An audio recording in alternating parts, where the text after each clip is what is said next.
I'm Karen Mullen and I'm from South Africa.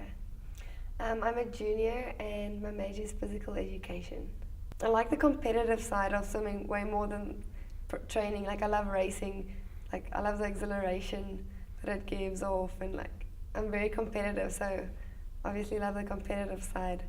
Coming from another country where swimming was a real individual sport, and like even though it was club swimming, like it was all about you as an individual. Coming to OBU in America where swimming is actually a real team sport and the emphasis is on the team and it's not about you anymore, it like changed me a lot as an athlete, changed my views on swimming. It's just become a part of my life because I've done it so long, and when I think about graduating and not having to swim anymore, I think about like I'll feel so empty. I think I'll probably swim for the rest of my life. It's like a part of me. Like just even if it's just to keep fit, if it's not competitively or whatever. But yeah, I think swimming's just become a part of who I am, and I wouldn't be who I am today without swimming.